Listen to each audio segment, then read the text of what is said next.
गुरु प्यारी साध संगत जी, आप सभी को प्यार भरी राधा स्वामी जी साध संगत जी, आपका मेरे YouTube चैनल सतगुरु वचन में स्वागत है जी।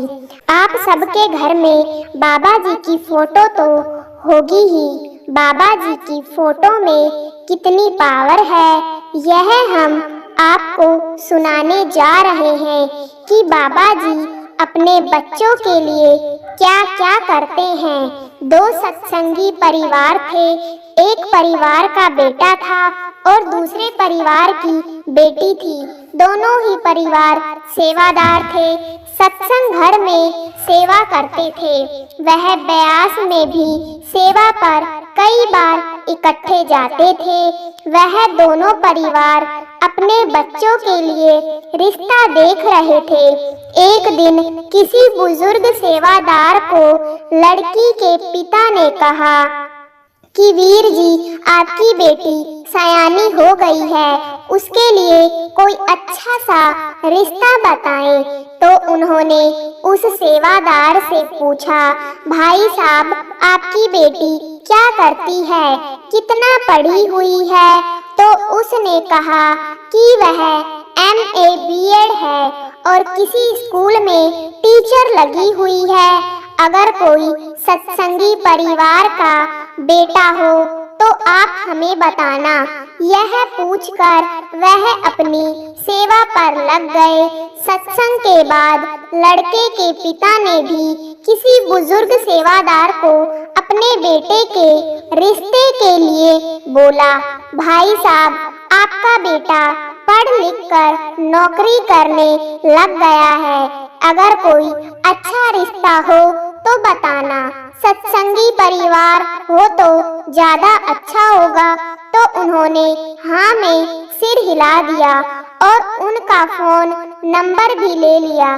शाम को सत्संग सारे बुजुर्ग दोस्त इकट्ठे होते हैं। उन्हें एक दूसरे से बात की कि उस सेवादार का लड़का है, वह मुझे रिश्ते के लिए कह रहे हैं। तो दूसरा बुजुर्ग सेवादार बोला, भाई, उस सेवादार की लड़की है, उसने मुझे रिश्ते के लिए बोला है। वह दोनों बोले, हमने दोनों परिवार को देखा हुआ है, दोनों सत्संगी परिवार हैं, उनसे बात कर लेते हैं। एक ने लड़के के पिता को फोन किया और दूसरे ने लड़की के पिता को फोन किया कि ऐसे आपका देखा भला परिवार है, अगर आप चाहें तो बात आगे बढ़ाएं। तो दोनों ने हाँ कर दी। लड़के ने लड़की को देखा हुआ था। दोनों सेवादारनियां भी एक दूसरे को अच्छी तरह से जानती थी। जल्दी ही उनका रिश्ता हो गया और वह शादी की तैयारी में लग गए। लड़की के माता पिता ने बेटी की शादी के लिए जो सामान लेना था वह लेने लग गए और सतगुरु की कृपा से शादी का दिन भी पास आने वाला था। तो कार्ड छपकर आए तो उन्होंने कहा कि दूसरों को कार्ड बांटने से पहले हम पहला कार्ड बाबा जी को देना चाहते हैं, लेकिन घर में हमने शादी का सारा सामान लेकर रखा हुआ है, घर को ऐसे छोड़कर कैसे जाएं? वह बोले, हम किसी को कुछ नहीं बताएंगे, सुबह वाली ट्रेन से ब्यास जाएंगे और शाम तक वापस आ जाएंगे। स्टेशन से उन्होंने ट्रेन का समय पता किया और फोन करके अपनी पत्नी को ट्रेन का समय बताया। तो उनकी दुकान के नौकर ने यह सुन लिया तो उसने दूसरे नौकर को भी बता दिया कि कल मालिक घर पर नहीं होंगे, वह कहीं पर जा रहे हैं, इनकी बेटी की शादी है, घर में शादी का पूरा सामान है, अगर तुम मेरे साथ चलो तो हम कल सब उठा लेंगे। उन्होंने ब्यास जाने से पहले शादी का सारा सामान अलमारी में से निकालकर एक बड़े से ट्रक में रखकर ताला लगा दिया और उसके ऊपर बाबा जी की फोटो रख दी और बोले, बाबा जी, अपनी बेटी की शादी के सामान का ख्याल रखना। हम आपके डेरे आ रहे हैं शादी का कार्ड देने। वह तीनों सुबह की ट्रेन से ब्यास के लिए रवाना हो गए और उनके नौकर भी इसी ताक में थे कि कब यह घर से निकले और हम अंदर जाएं। उन्होंने ताला तोड़ा और अंदर चले गए, क्योंकि वह अपने पड़ोसियों को भी कुछ बताकर नहीं गए थे कि वह घर का ख्याल रखते।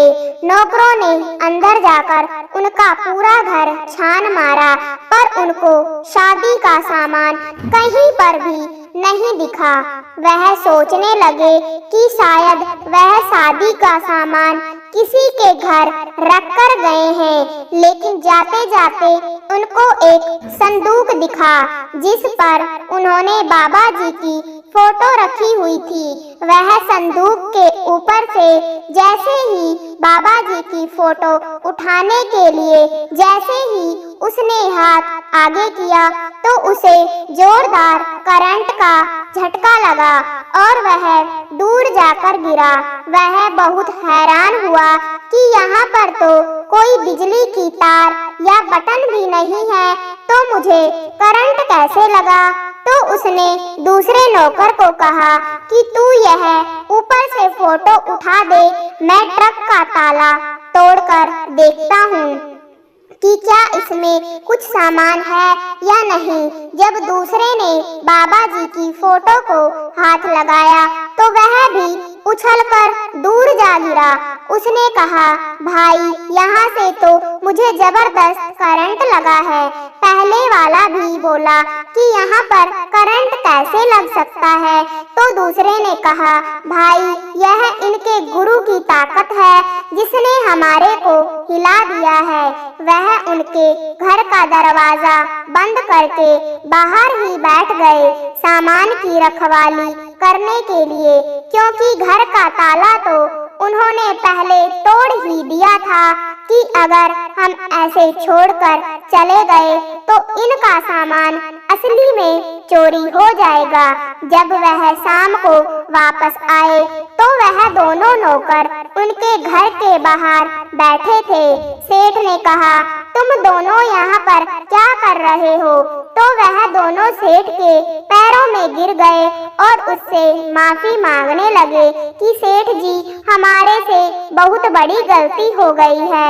हमने लालच करके शादी का सामान उठाना चाहा, लेकिन बाबा जी की फोटो को हाथ लगाते ही हमें करंट लगा। घर का ताला टूटा देखकर वह घबरा गए, लेकिन अंदर जाकर जब ट्रक में सारा सामान देखा तो वैसे का वैसा ही पड़ा था। नौकर बोले कि हमने जब आपके बाबा जी की फोटो को हाथ लगाया तो हमें बहुत जोर से करंट लगा और आपको तो कुछ नहीं हुआ। सेठ ने अपने नौकरों को कहा कि हम बाबा जी को अपने सामान का ख्याल रखने के लिए कहकर गए थे, तो उन्होंने सामान का ख्याल रखा। वह नौकर बोले, सेठ जी, हमें भी अपने बाबा जी के पास ले चलो। तो वह बोले, चलो, अभी शादी की तैयारी करनी है, उसके बाद फिर सारे इकट्ठे चलेंगे बाबा जी के दर्शन करने के लिए। वह दोनों नौकर अब खुश थे कि सेठ जी ने हमारी इतनी बड़ी गलती को माफ कर दिया और शादी के बाद वह हमें भी बाबा जी के दर्शनों के लिए लेकर जाएंगे। इसी के साथ इजाजत चाहते हैं, मिलते हैं अगली ही ऐसी साखी में। तो साध संगत जी, आपको यह साखी अच्छी लगी हो तो कमेंट बॉक्स में जरूर बताना जी, और संगत के अपने इस चैनल को सब्सक्राइब करना मत भूलिएगा। राधा स्वामी जी।